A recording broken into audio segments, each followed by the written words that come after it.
Sir నమస్కారం sir. నమస్తే. Sir 'సంధ్య theatre' తొక్కిసలాట్ల ఘటనలో ఎన్నో కీలక పరిణామాలు చోటు చేసుకుంటూ వస్తున్నాయి సార్. అల్లు అర్జున్ గారు అరెస్ట్ అవ్వడం, థియేటర్‌కి సంబంధించిన వాళ్ళు అరెస్ట్ అవ్వడం, తర్వాత అందరూ కూడా రిలీజ్ అయ్యారు. అయితే మొదట 'సంధ్య థియేటర్' వాళ్ళు ఒక లెటర్ రిలీజ్ చేశారు. అంటే పోలీసుల దగ్గర నుంచి మేము పర్మిషన్ కోరాం. అందుకు ఇదే నిదర్శనం అని చెప్పేసి ఒక లెటర్ రిలీజ్ చేశారు. ఇప్పుడు పోలీసుల వైపు నుంచి ఇంకో లెటర్ వైరల్ అవుతుంది సార్. మేము అసలు పర్మిషనే ఇవ్వలేదు హీరో, హీరోయిన్‌లు రావడానికి. అక్కడ క్రౌడ్ ఎక్కువ గ్యాదర్ అవుతారు. అందుకని చెప్పేసి మేము పర్మిషన్ ఇవ్వట్లేదని వాళ్ళు ఒక లెటర్ వైరల్ అవుతుంది. అది ఎక్కడి నుంచి లీక్ అయిందో కూడా తెలీదు. మరి ఇప్పుడు ఈ వైరల్ అవుతున్న ఈ లెటర్ బట్టి చూస్తే అల్లు అర్జున్ గారు తప్పు ఉంది అన్నట్టుగా కూడా మాట్లాడేస్తున్నారు. మరి ఏంటి దీంట్లో? ఒకటండి, ఇక్కడ దృష్టిలో పెట్టుకోవాల్సింది ఏంటంటే ఆయన మధ్యంతర బెయిల్లో ఉన్నాడు. అవును. ఈ మధ్యంతర బెయిల్ గడువు ముగిసిన తర్వాత వారిని తిరిగి కస్టడీలోకి తీసుకునే అధికారం ఉంది. ఓకే. ఆయనేమి సంపూర్ణమైనటువంటి బెయిల్లో లేడు. ఇది గమనించాలి ముందు. ఓకే. రెండోది, ఇక్కడ మేము పర్మిషన్ అడిగాము అనే మాటే చెప్తున్నారు, కానీ పర్మిషన్ వచ్చిందా అనేది చెప్పట్లా. అవును. పర్మిషన్ ఇస్తూ ఒక లెటర్ ఇస్తారు. వాళ్ళు పర్మిషన్కి అప్లై చేస్తారు ఎవరైనా. ఇప్పుడు నాకు ఒక అనుభవం ఉంది. నేను ఒకసారి విజయవాడ జింకానా గ్రౌండ్స్లో మీటింగ్ పెట్టుకుంటామని పర్మిషన్ కోసం పోలీసులని అడిగా. పిటిషన్ పెట్టుకున్నాను. పర్మిషన్ వచ్చింది. మీటింగ్కి అన్ని ఏర్పాట్లు చేసేసుకున్నాం. చేసేసుకున్న తర్వాత రేపు సాయంత్రం మీటింగ్ అనగా ఆ రోజు సాయంత్రం నాకు ఒక లెటర్ వచ్చింది. మేము పర్మిషన్ రిజెక్ట్ చేసామని. పర్మిషన్ ఇచ్చిన పర్మిషన్ రిజెక్ట్ చేసామని చెప్పి అప్పుడు లెటర్ వచ్చింది. ఏది, అందరు స్పీకర్లని పిలిచేసాం, బయట వాళ్ళ నుంచి అందరూ వచ్చేసి ఉన్నారు. చాలా ప్రాంతాల నుంచి మనుషుల్ని జనాలు వస్తున్నారు. ఏం చేయాలో అర్థం కాని పరిస్థితి. పొద్దున్నే సిపి ఆఫీస్కి వెళ్తే అప్పుడు ఆర్పి సింగ్ గారు, విజయవాడ సిపి, వారు ఏం చెప్పారంటే, అంటే శాంతి భద్రతల కారణంగా మేము దీనికి పర్మిషన్ రిజెక్ట్ చేస్తున్నామని పెట్టాడానికి. అంటే కారణం చూపించాలి కదా. ఆయన చూపించిన కారణం ఏంటంటే శాంతి భద్రతల పరిస్థితులు ఉత్పన్నమయ్యే అవకాశం ఉంది అక్కడ, అందుకని మేము పర్మిషన్ రిజెక్ట్ చేస్తున్నామని చెప్పి ఇచ్చాడు లెటర్. ఇదేంటండి, అది శాంతియుతంగానే జరుగుతుంది అన్నాం మేము. అంటే ఆయన ఏమన్నాడంటే, నిజమే, మీరు చెప్పేది నిజమే కావచ్చు, కానీ ఇంటెలిజెన్స్ రిపోర్ట్ ప్రకారం అక్కడ ఏదో గొడవలు జరిగే అవకాశం ఉందనేది మాకు వచ్చిన నివేదిక. అది కూడా తప్పని మీరు అనొచ్చు. మీ ప్రకారం మీరు కరెక్ట్ కావచ్చు. నేను మీతో ఆర్గ్యూ చేయదలుచుకోవట్లేదు. గవర్నమెంట్ పాలసీగా ఈ తరహా మీటింగులకు పర్మిషన్లు ఇవ్వకూడదు అనుకుంది. అనుకోవడం వలన మీకు పర్మిషన్ రావడం లేదు. మీరు నేను గంట సేపు ఆర్గ్యూ చేసుకున్నా ప్రయోజనం లేదు. సో మీరు మీటింగ్ ఇక్కడి నుంచి ఇంకెక్కడికైనా షిఫ్ట్ చేసుకోండి అన్నాడు ఆయన. సరే, ఆ తర్వాత అక్కడ ఇంకేదో హాల్ ఉంటే ఆ హాల్ బుక్ చేసుకుని ఒక కళ్యాణ మండపంలో టెంపరీగా మీటింగ్ నడిపించేసి పంపించాం, అయిపోయింది. ఇది కండిషన్. ఇలా ఉంటుంది పోలీసుల పర్మిషన్లు. పోలీసులకు మనం పిటిషన్ పెట్టుకోవటం అనేది ఒక వెర్షన్ అయితే, వాళ్ళు ఇవ్వటం అనేది ఇంకొకటి. ఇచ్చిన కాగితం ఎక్కడైనా బయటకు వచ్చిందా, థియేటర్ రోడ్ దగ్గర ఉందా అనేది ప్రశ్న. థియేటర్ రోడ్ మేము పర్మిషన్ అడిగామని చెప్పిన కాగితం మాత్రమే వైరల్ అవుతోంది. ఇచ్చిన కాగితం లేదు అక్కడ. అంటే ఇచ్చేస్తారులే అని అనుకున్నారు వీళ్ళు, ఇవ్వలేదు. వాళ్ళు ఇవ్వకపోవడానికి వాళ్ళ దగ్గర రీజన్స్ ఉన్నాయి. మేము అక్కడ క్రౌడ్ని కంట్రోల్ చేయలేము అని. రెండోది, చాలా క్లియర్గా వాళ్ళు మాట్లాడుతోంది ఏంటంటే, అది 2 థియేటర్ల కాంప్లెక్స్, అక్కడ ఉన్నది ఒకటే మార్గము. అంటే వన్ వే అనేది వాళ్ళ ఉద్దేశం ఏంటంటే ఇన్ అండ్ అవుట్ ఉంది అంతే. ఇన్ ఆర్ అవుట్ దేనికైనా ఒకటే మార్గం. ఆ ఇన్ మార్గంలో 200 కార్లు ఉన్నాయి అక్కడ బ్లాక్ అయ్యి. సో అది లేదు, ఆ తలుపు లేదు. ఉన్నది ఒకటే డోర్. అది క్రాస్ రోడ్స్కి దగ్గరగా ఉంటుంది. టర్న్ అవుతుంది ట్రాఫిక్ అక్కడ. ఆ టర్న్ అయిన ట్రాఫిక్ని కంట్రోల్ చేయటం అనేది పోలీసులకి సాధ్యం కాదు. అందుకని రోడ్డు మీదకి వాళ్ళు ఎట్టి పరిస్థితుల్లోనూ క్రౌడ్ని అలౌ చేసే కండిషన్ లేదు అక్కడ. సో ఏది జరిగినా కాంపౌండ్లో జరిగితే ఇబ్బంది లేదు. కాంపౌండ్ దాటి బయటకు వచ్చినప్పుడు మాత్రమే పోలీసులు ఇన్వాల్వ్ అయ్యారు. ఈ కాంపౌండ్ దాటి వచ్చే ఛాన్సెస్ ఉన్నాయి కాబట్టి మేము రిజెక్ట్ చేస్తున్నాం, వాళ్ళకి ఇన్ఫార్మ్ చేయండి అని చెప్పారు. వాళ్ళ వైపు నుంచి సర్క్యులేట్ అవుతున్న లెటర్లో ఉంది అది. అయితే నేనేమంటానంటే, కండిషన్ అది. మీరు పర్మిషన్కి అప్లై చేశారు, పోలీసులు ఇచ్చారా లేదా అనేది అప్రస్తుతం. మీరు ఒక థియేటర్ యాజమాన్యంగా మీకు సినిమా అర్థమవుతోంది కదా, అక్కడ ఉన్నారుగా మీరు ఫిజికల్గా. జనాలు నిలబడే ప్లేసు లేదు ఇక్కడ. సినిమా చూడటానికి వచ్చిన ఆడియన్స్ సఫర్ అయ్యే అవకాశం ఉంది. వాళ్ళని ఇంకా లోపలికి వదలలేదు. ఆ క్రౌడ్ ఉంది. వచ్చిన వాళ్ళలో యూత్ చాలా ఎక్కువ ఉంది. కొద్దిపాటి కుటుంబాలు ఉన్నాయి. ఈ కుటుంబాలు సఫర్ అవుతాయేమో, ముందుగా కుటుంబాలను లోపలికి పిలిచి, అంటే ఎలా ఉండాలంటే మానవీయ కోణంలో ఆలోచించాలి దీన్ని. ఇప్పుడు నోట్ల రద్దు టైంలో చెక్కులు డిపాజిట్ చేసుకోవడానికి బ్యాంకుల వాళ్ళ దగ్గర క్యూలు నిలబడ్డారు. క్యూలు నిలబడినప్పుడు సమ్మర్ అది, ఒక 2-3 ఏజ్డ్ పీపుల్ ఆ క్యూల్లో చచ్చిపోయారు. అప్పుడు ఇమ్మీడియట్గా ప్రతి బ్యాంకు దగ్గర కూడా క్యూ ఉంటే, ఆ క్యూలో ఎవరైనా ఏజ్డ్ పీపుల్ ఉంటే వాళ్ళని పిలిచి లోపలికి తీసుకెళ్ళి కూర్చోబెట్టేవాళ్ళు. అలాంటి ప్రోగ్రామ్ నువ్వు టేకప్ చేయాలిగా. అక్కడ బాధ్యత ఉంటే నీకు ప్రజల పట్ల, ఆడియన్స్ పట్ల నీకు రెస్పాన్సిబిలిటీ, నీకు కానీ, ఆ సినిమా నిర్మాతలకు కానీ, ఆ హీరోకి కానీ రెస్పాన్సిబిలిటీ ఉంటే పోలీసులు పర్మిషన్ ఇచ్చారా లేదా అన్నది కాదు క్వశ్చన్. అక్కడ నీ బాధ్యత ఏమిటి? నువ్వు వెళ్ళి అక్కడ ఫ్యామిలీ ఆడియన్స్ ఎవరన్నా ఉంటే వాళ్ళని లోపలికి పిలిచేసి లోపల కూర్చోబెట్టేసి, లోపల ఉంది కదా, లోపల స్పేస్ ఉంది కదా, థియేటర్లో కాదు బయటకే, లోపల ఒక ఇన్నర్ ఏరియా ఉంటుంది కదా, అక్కడ ఆ సోఫాల్లో కూర్చోబెట్టి వాళ్ళని నువ్వు చేయాల్సిన గేమ్ ఇక్కడ నడుపుకో, నీ డ్రామా. అది చేయలా. ఏమీ చేయకుండా అలా కూర్చుని హీరోని ఎంటర్ చేసేసి ఆయన బహిరంగంగా చేతులు ఊపి ఈ క్రౌడ్ అంతా రెస్పాండ్ అయ్యి చిందులు దొక్కితే అక్కడ ఆటోమేటిక్గా తొక్కిసలాట జరుగుతుంది. ఇదేమిటో చూద్దామనే క్యూరియాసిటీతో రోడ్డు మీద ఉన్నాడు కూడా లోపలికి వస్తాడు.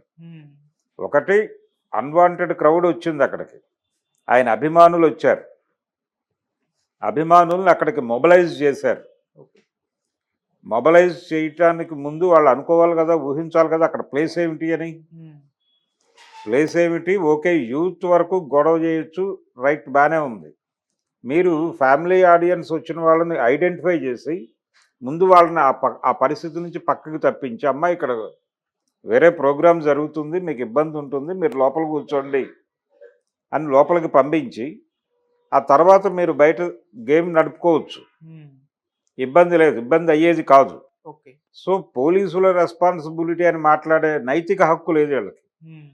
లీగల్గా ఆర్గ్యూ చేయొచ్చు, కానీ వీళ్ళ కంటితో వీళ్ళు చూస్తున్నారు కదా, వీళ్ళ స్పృహ ఏమైంది, వీళ్ళ బాధ్యత ఏమైంది టువర్డ్స్ ఆడియన్స్. ప్రేక్షకుల పట్ల నీకు ఉండాల్సినటువంటి దయా దాక్షిణ్యాలు ఏమైపోయినాయి. నీకు ప్రేక్షక దేవుళ్ళు అని మాట్లాడతావుగా, తెల్లారలేస్తే ఆ ప్రేక్షక దేవుళ్ళ మీద నువ్వు దాడి చేయిస్తే ఎలాగా. అందుకని ఎవరు ఎన్ని చెప్పినా ఇక్కడ పోలీస్ పర్మిషన్ ఉందా లేదా, అప్లై చేశారా, అప్లై చేస్తే వాళ్ళు రిజెక్ట్ చేశారా, రిజెక్ట్ చేసిన లెటర్ వీళ్ళకి అందిందా, ఇన్ టైంలో ఉండకపోవచ్చు కూడా, అందలేదు అని అనుకుందాం, వాళ్ళు ఇష్యూ చేసి ఉండొచ్చు, ఆ నోటీసు వీళ్ళకి అందాలి, అంది ఉండకపోవచ్చు, లేదు ఆ లెటర్ పట్టుకొచ్చి ఇచ్చుంటారు ఆఫీస్లో, అదో పక్కన పడేసి ఉంటారు వీళ్ళు.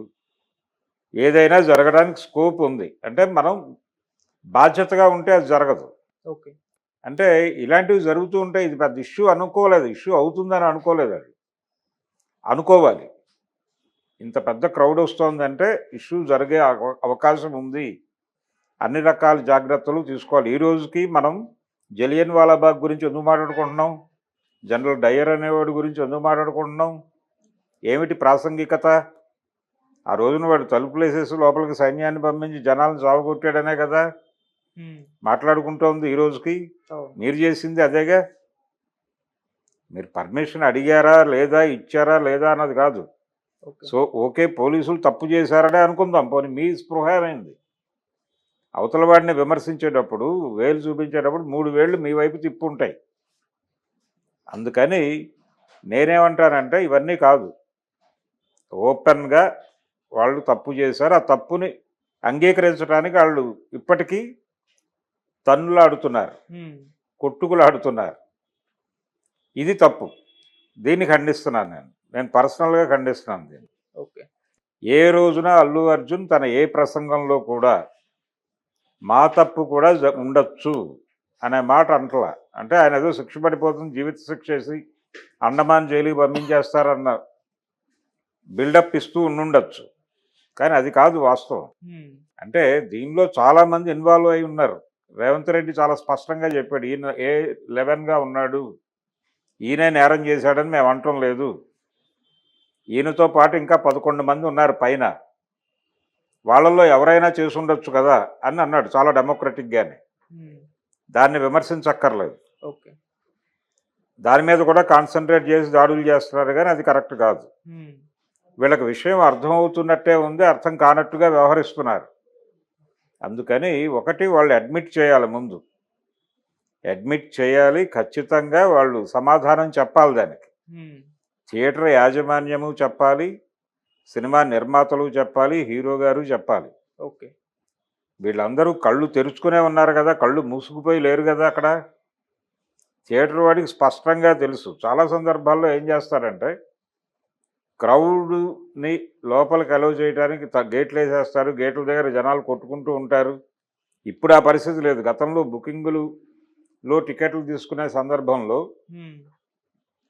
2 గేట్లు ఉంటే థియేటర్కి 2 గేట్ల దగ్గర జనాలు అలా గేట్లు పట్టుకుని ఊగుతూ ఉండేవాళ్ళు. ఆ గేట్లు ఊగుతూ ఉండేవి. వీడు ఈ గేటు తీస్తాడా ఆ గేటు తీస్తాడా అనేది ఒక కన్ఫ్యూజన్. ఫైనల్గా వాడేదో గేట్ డిసైడ్ అయిపోయి గేటు తీసేవాళ్ళు. ఈ గేట్ దగ్గర ఉన్న వాళ్ళు అటు పరిగెట్టేవాళ్ళు. ఈ పరిగెట్టే క్రమంలో కొంతమంది కింద పడిపోయేవాళ్ళు, వాళ్ళ మీద నుంచి పరిగెట్టేవాళ్ళు, చెప్పులు తెగిపోయేవి. కొంతమంది ఆ పక్కన ఏదైనా అన్లక్కీగా ఒక డ్రైనేజ్ లాంటిది ఏమన్నా ఉంటే దానిలో పడిపోయేవాళ్ళు. ఓకే. దెబ్బలు తగిలేవి, చనిపోయేవాళ్ళు కూడా ఈ తొక్కిసలాట్లోనే. ఇంత గందరగోళం జరిగేది థియేటర్ దగ్గర, హడావిడి అనేది ఉండేది. ఇప్పుడు మీకు ఆన్లైన్ టికెటింగ్ సిస్టమ్ వచ్చేసింది. ప్రశాంతంగా వచ్చిన వాడిని వచ్చినట్టు లోపలికి తోసేసి ఉంటే, లోపలికి వెళ్ళదలుచుకున్న వాళ్ళని లోపలికి పంపించేసి ఉంటే ఈ గొడవ ఉండేది కాదు కదా. మీరు ఎందుకు అలాగా, మీ కృషి ఏమిటి? ఆ తొక్కిసలాట జరగటం అనేది పోలీసుల వైఫల్యం, ఓకే. మీ వైపు నుంచి జరిగిన వైఫల్యాల మాట ఏమిటి? దానికి కూడా సంజాయిషీ చెప్పుకోవాలిగా మీరు. మొత్తం పోలీసులే నిర్వహించట్లేదుగా కార్యక్రమాలు. పైగా అది ఇండోర్ ప్రోగ్రాం, మీ క్యాంపస్లో జరుగుతున్నటువంటి కార్యక్రమం. అక్కడ వరకు జరుగుతున్నప్పుడు మీరు జాగ్రత్తలు ఏం తీసుకున్నారు, దానికి మీరు తీసుకున్న ప్రికాషన్స్ ఏంటి ఓకే అనేది చూడాలి. అందుకని వాళ్ళు ఎన్ని బుకాయింపే ఇది.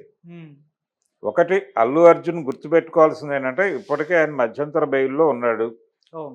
ఇప్పటికైనా ప్రాపర్గా స్పందించి దాన్ని ఎలా హ్యాండిల్ అన్ని సందర్భాల్లోనూ కంటెస్ట్ చేయటం అనేది మంచిదే, కాదని అంటలేదు. కన్ఫెస్ అవటమా కంటెస్ట్ చేయటమా అనేది 2 ఆప్షన్స్ ఉంటాయి ఎవరికైనా కోర్టులో. నువ్వు కంటెస్ట్ చెయ్యి, కానీ కన్ఫెసివ్ టోన్లో కంటెస్ట్ చెయ్యి. ఎట్లా అంటే, జరిగింది దారుణమే, తప్పు జరిగింది, ఈ తప్పుకి పోలీసులు బాధ్యత వహిస్తారా లేదా అనేది పక్కన పెడితే, మా వైపు నుంచి కూడా కొన్ని తప్పులు జరిగి ఉండొచ్చు, మేము వాటిని పరిశీలించి రెక్టిఫై చేసుకుంటాం. జరిగింది దారుణం, ఆ దారుణంలో మా పాత్ర ఏ మేరకు ఉంది అనేది మేము పరిశోధన చేసుకుంటాం, ఆత్మ పరిశీలన చేసుకుంటాం అనే మాట రావట్లేదు అక్కడి నుంచి. ఓకే. అలాగే ఆయన చాలా, ఇప్పుడు ఆ పిల్లవాడిని చూడొద్దు అని మా న్యాయ నిపుణులు చెప్తున్నారు అని మాట్లాడుతున్నాడు ఆయన. మీరు వెళ్ళి చూడటం వలన వచ్చిన నష్టమేం లేదు. మోహన్ బాబు వెళ్ళి ఆ జర్నలిస్ట్ని చూసి వచ్చాడుగా. రేపు 24 ఉంది కదా ఆయనకి పంచాయతీ, అందుకని కదా వెళ్ళాడు ఆయన చూడటానికి. అలాగే న్యాయ నిపుణులు చెప్పారా ఇంకొకళ్ళు చెప్పారా అన్నది కాదు, మీ ఇన్నర్ వాయిస్ ఒక సెన్స్ ఉండాలి కదా మీకు. ఆ సెన్స్తో మీరు వెళ్ళి పరిశీలించి ఆ ప్రోగ్రాం మొదలవ్వాలి. ఈ రోజుకి ఒక క్లారిటీ లేదా, 25 lakhs అనౌన్స్ చేశారు, ఆ మాట మీద వాళ్ళు నిలబడతారా లేదా అనేది తెలియదు. ఒకటి, అది ప్రొడ్యూసర్లు మొత్తం యూనిట్ అంతా కల్పిస్తోందా, ఆయన వ్యక్తిగతంగా ఇస్తున్నాడో క్లారిటీ లేదు. ఓకే. ఇన్ని గందరగోళాలు ఉన్నాయి. వాళ్ళు ఇర్రెస్పాన్సిబుల్గా ఉన్నారు ఇప్పటికీ స్టిల్.